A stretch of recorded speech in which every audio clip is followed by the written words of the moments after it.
আব্বু বলেছিল বিয়ের তারিখ ঠিক হওয়ার আগে আপনার সাথে কথা বলে ভালো মন্দ জেনে নিতে। সেটাই ভালো হবে। প্রথমে আপনিই শুরু করুন।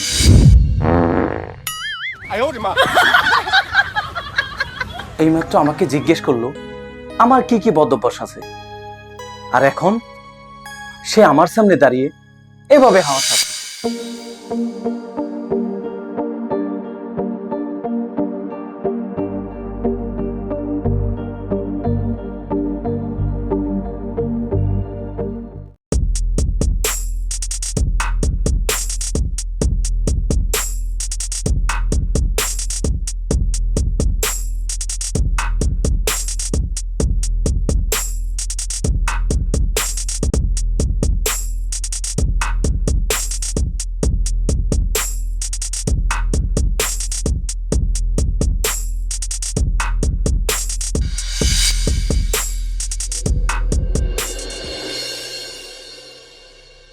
মামা, তোমাকে অসংখ্য ধন্যবাদ আমার জন্য এত সুন্দর একটা মেয়ে পছন্দ করার জন্য।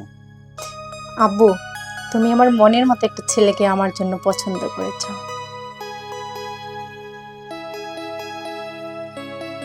আব্বু বলেছিল বিয়ের তারিখ ঠিক হওয়ার আগে আপনার সাথে কথা বলে ভালো মন্দ জেনে নিতে।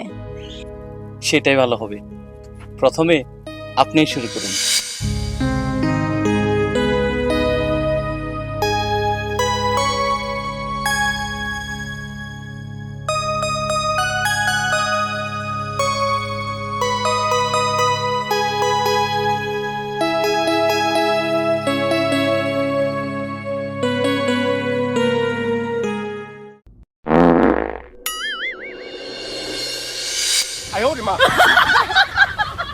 ছি, এভাবে কেউ কারোর সামনে দাঁড়িয়ে নির্লজ্জের মতো হাওয়া ছাড়ে নাকি?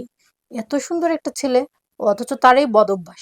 সে যদি আমার আপনজনদের সামনে দাঁড়িয়ে এভাবে হাওয়া ছাড়ে, তাহলে তো আমার স্বামীকে নিয়ে সবাই হাসাহাসি করবে, আর আমার মান সম্মান সব শেষ হয়ে যাবে। আচ্ছা, আপনি আগে এটা বলুন যে আপনার কি কি বদ অভ্যাস আছে। বদ অভ্যাস মানে? না মানে আমি জানতে চাচ্ছিলাম আসলে আপনার ভালো দিক কোনটা, খারাপ দিক কোনটা, কারণ বিয়ের আগে সবকিছু জেনে নেওয়া ভালো।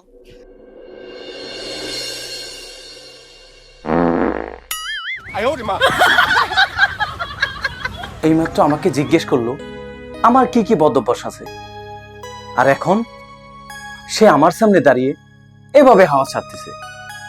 আশ্চর্য! এই মেয়ের কি লজ্জা শরম বলতে কিছুই নেই? শিক্ষিত হয়েও তার এতটুকু জ্ঞান নেই যে সামনে কেউ থাকলে আস্তে করে হাওয়া ছাড়তে হয় যাতে শব্দ কম হয়। অবশ্য আমার বাবাও এই কাজটা করে, কিন্তু বাবার বউর মধ্যে তো অনেক পার্থক্য। বউ যদি এই কাজটা করে তাহলে সবাই তো আমাকে নিয়ে হাসাহাসি করবে। আমি এখানে এসেছিলাম আপনার সাথে কথা বলার জন্য, কিন্তু এখন তো পরিবেশটাই নষ্ট হয়ে গেল। সেটা তো আমিও দেখতে পাচ্ছি। আপনি দাঁড়িয়ে দাঁড়িয়ে দেখতে থাকেন আর আমি যাই, কারণ এখানে থাকা আর আমার পক্ষে সম্ভব না। সেটা আমিও বুঝতে পারছি। বাইরে বের হওয়ার আগে পেটটা ক্লিয়ার করে আসা ছিল। মানে আপনি কি বলতে চাচ্ছেন? আমাকে সরাসরি বুঝিয়ে বলুন। এই কথা কি সরাসরি বলা যায়? এত জোরে হাওয়া ছাড়তেছেন কেন? একটু আস্তে ছাড়লেই তো হয়। ছি, এই কথা বলতে আপনার লজ্জা করছে না? আচ্ছা, আপনি ছাড়তে লজ্জা পাচ্ছেন না, আর আমি বলতে কেন লজ্জা পাবো? আমি আপনার মতো খারাপ মানুষ আমার জীবনেও দেখিনি। আপনি আপনার দোষ আমার উপরে চাপাচ্ছেন। একটা মেয়ে মানুষের সামনে দাঁড়িয়ে এইভাবে এত জোরে জোরে আপনি হাওয়া ছাড়ছেন, আর নিজের দোষটা সাহস করে আপনি স্বীকারও করতে পারছেন না।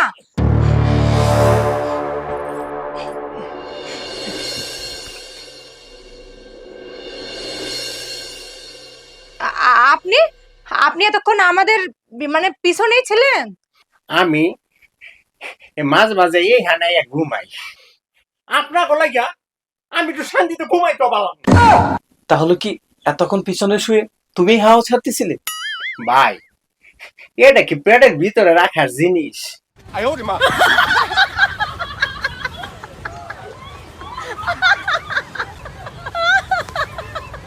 তাহলে আমাদের কোনো দোষ নাই? এই বেটা, তোর কোনো লজ্জা শরম নাই? ভাই, আপনাকে দেখা তো শিক্ষিত মানুষ মনে হয়, আপনারা সত্যি করে কোন তো কি এটা কি কোনো শরমের কথা? রাস্তাঘাটে কত মানুষ আকাম কইরা বেড়ায়, কিন্তু তাতে কেউ লজ্জা পায় না। আর পেট থেকে হাওয়া বার করলেই দোষ। no, no, no, no. শান্তি।